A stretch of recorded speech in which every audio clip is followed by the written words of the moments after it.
আজ কাজী নজরুল ইসলামকে খুব বেশি মনে পড়ছে। না, আজ ওনার জন্মবার্ষিকী শুধু তার জন্যে নয়, 125 বছর অতিক্রান্ত হওয়ার পরও ওনার লেখা এতটাই প্রাসঙ্গিক সেটা ভেবে। ধর্ম, জাতি, নারী পুরুষের ভেদাভেদ ওনার লেখায় এর প্রতিবাদ সব সময় উজ্জ্বল। ওনার লেখায় সাম্যবাদের জয়গান ছিল, কিন্তু সাম্যবাদ আজ বিপন্ন। ওনার শ্রদ্ধার্ঘ্যে আজ ওনারই লেখা একটি ছোট্ট গল্প শোনাব। তবে হ্যাঁ, সাথে এটা বলতে চাই যে কতটা ভালোভাবে বললাম সেটা অপ্রাসঙ্গিক। গল্পটা কাজী নজরুল ইসলাম লিখেছেন, সেটাই প্রাসঙ্গিক। চাদর। পাড়া গাঁয়ের গরিব মুসলমানদের মধ্যে একজন মোড়ল ছিলেন। তাকে সকলে ফকিরজি বলে ডাকত। তিনি দিনরাত আল্লাহ নাম জিকির করতেন। তার গায়ে সর্বদা থাকত একটি চাদর। সেই চাদরে লেখা ছিল কোরআন শরীফের অনেক বিখ্যাত সূরা। সেটিকে তিনি সযত্নে রক্ষা করতেন।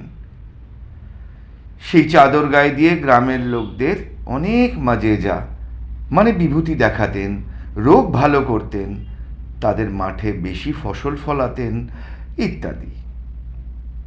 আর এক গ্রামের মোড়ল তাই দেখে মনে করল ওই মোড়লের যা কিছু শক্তি ওই চাদরের গুণে। ওকে যে গ্রামের এবং পাশের অনেক গ্রামের লোকেরা শ্রদ্ধা করে, ভালোবাসে, দাওয়াত করে খাওয়ায়, তার কারণ ওই চাদরের শক্তি। ওই চাদর কেড়ে নিয়ে গায়ে দিলেই আমাকেও সকলে সম্মান দেবে, শ্রদ্ধা করবে, পীর বলে মানবে। এই ভেবে একদিন সে হাত জোর করে সেই ফকিরকে নিমন্ত্রণ করে এলো রাত্রে খাওয়ার জন্য। সন্ধ্যায় সেই ফকির এসে হাজির হলেন অন্য গ্রামের মোড়লের বাড়িতে।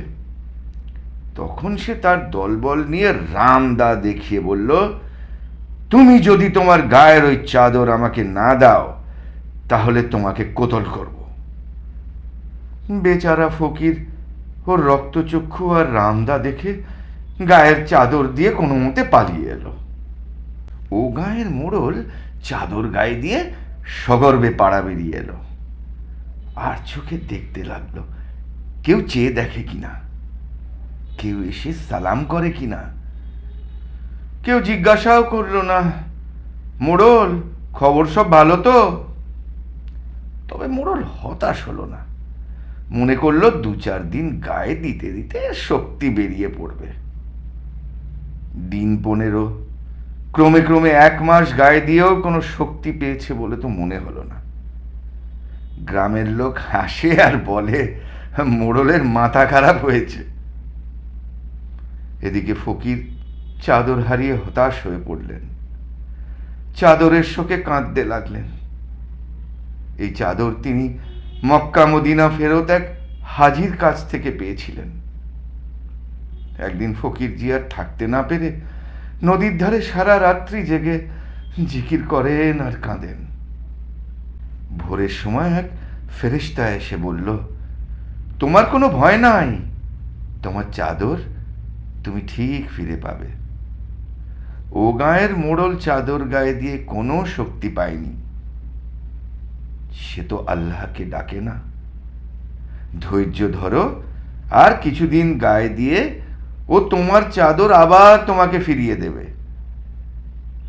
সেই শুনে ফকির আনন্দে নৃত্য করতে লাগলেন। নমস্কার।